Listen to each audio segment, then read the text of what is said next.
자, 여러분 반갑습니다. 예, 이제 또 3월 수업이 출발하는 것 같습니다. 첫 페이지 펴놓고 진행합니다. 자, 우리 오늘 목요일을 공인중개사법에 관련되는 과목은 40페이지가 첫 페이지입니다. 40페이지 펴놓으시고. 자, 이제 3월 수업이 이제 본격적인 수험 생활이 출발인 것 같습니다. 원래 시험이 여러분들은 지금 10월 28일이 예정되어 있습니다. 10월 28일 토요일 시험을 예정하는데 원래 여러분에게 특별히 좀 바뀌는 내용들이 뭐 전달이 됐으리라 생각하지만 1차 과목에 너무나 잘 알다시피 민법과 개론이 있습니다. 그리고 2차 과목에 지금 우리가 오늘 수업해야 될 중개사법, 일명 제일 좋아하는 과목이다 그렇습니다. 중개사법, 그리고 공법, 공시세법이 있는데 공시세법. 지금까지 시험은 이렇게 진행했습니다. 1차 과목에 두 과목을 100분 진행하고 그 다음 2차 과목은 3과목이니까 150분을 진행했는데 여러분 150분이면 2시간 반이죠. 2시간 반을 앉아서 시험 칩니다. 또 그 전에 문제 배포하고 확인하고 하는 시간이 또 30분 있습니다.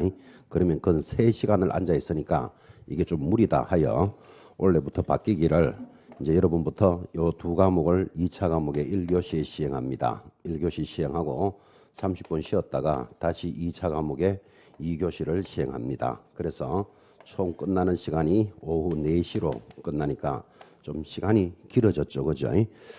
길어졌지만 두 과목을 1교시에 100분 동안 그 다음 요거를 50분 동안 실시하니까 주어진 시간은 똑같습니다. 주어진 시간 똑같고 뭐 크게 유리하게 바뀌었다, 불리하게 바뀌었다도 큰 차이는 없습니다. 그냥 한 반반 정도로 보면 됩니다. 원래 초안은 이랬습니다. 첫 번째 안은 중개사법 1교시 치고 공법 2교시 치고 이거 3교시 치기로 했습니다. 그러면 한 과목 치고 30분 쉬고 한 과목 치고 30분 쉬고 이렇게 치면 시간은 4시에 끝나지만 주어진 과목을 50분 만에 끝을 내줘야 된다라는 문제가 생겼는데 지금 150분 동안 3과목을 치면 시간을 자기 마음대로 배분하기가 유리했죠. 여기에는 시간을 많이 주고 요거는 좀 덜 줘도 되고 자기 나름대로 융통성이 있었던 것이 좀 줄어들었다는 단점이 좀 있습니다. 그래도 일단 1교시, 2교시로 끝나는 게 잘 된 겁니다. 여러분들은 이달부터 이렇게 됐고 그 다음 시험을 시행함에 있어서 90일 전에 확정을 하니까 9월 28, 7월 28, 7월 28일까지는 시험을 확정해 줬는데 여기까지가 시험 범위에서 여러분부터는 시험 치는 날까지를 시험 범위로 합니다. 그러니까 시험 범위가 좀 더 길어졌죠. 근데 길어진 거 저거 크게 문제되는 거 아닙니다. 왜 그런가 하면 7월부터 시험 칠 때까지 바뀔 수 있는 내용이 크게 없기 때문에 큰 차이는 없는데 예전에는 7월 28일쯤 되면 이제 수험 생활이 어느 정도 됐기 때문에 나는 절에 가서 공부해야 되겠다 하고 보따리 싸고 가는 사람이 있었는데 지금은 보따리 싸고 가더라도 시험 칠 때까지 바뀌는 법을 챙기면서 공부해야 됩니다. 시험 범위가 더 길어졌다는 데 의미가 있으니까 지금 했던 이야기를 다 정리하면 이제 오늘 3월 본격적인 수험이 출발하면서 빠지지 않고만 출석하시면 다 내용은 덧습니다. 하루 왔다가 빠졌다가 이러니까 뭐가 달라졌단다 어쨌단다 이렇게 좀 정신없는 소리 하지만 지금부터 본격적인 수험 생활이니까 빠지지 말고 임하신다. 이게 제일 중요한 것 같습니다. 그래서 이제 3월 지금부터 수업이 본격적인 수험 생활의 시작입니다. 자, 그런 수업이 이제 출발을 합니다. 40페이지. 우리 중개사법은 항상 1번에 총칙하고 나면 중개업의 유래부터 출발을 합니다. 모든 중개사법의 교재가 이렇게 출발을 하는데 편안하게 들으셔도 됩니다.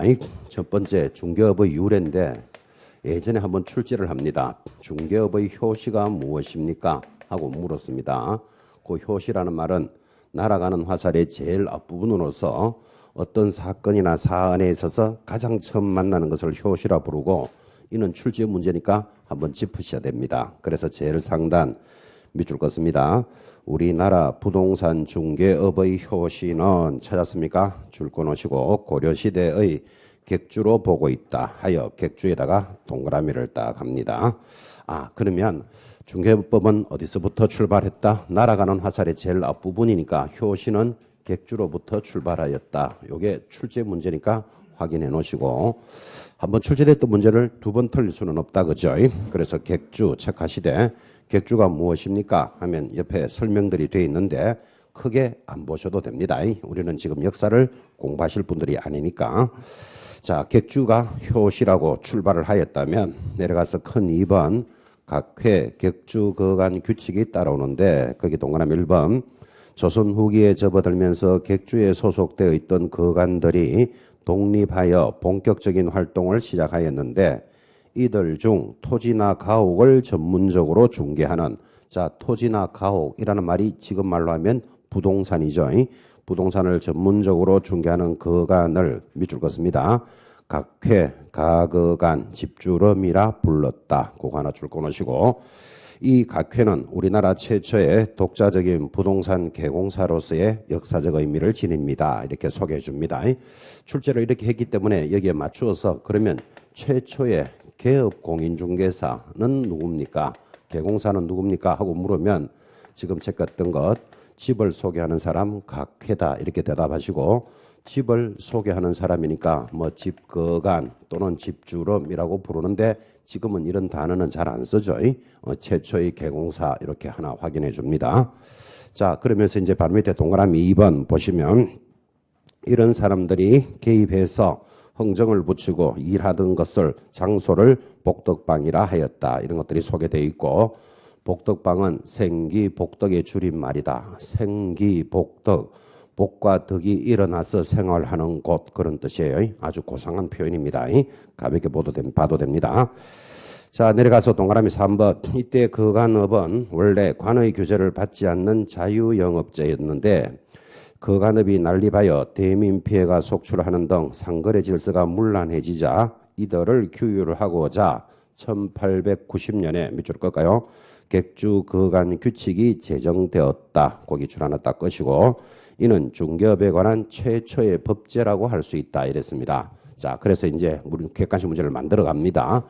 최초의 그러면 법의 모습을 갖춘 것은 뭡니까? 법제도는 하면 최초의 법제도는 지금 체크하신 것 객주 거간 규칙이 있었다. 이렇게 대답하는데 가볍게 확인하죠.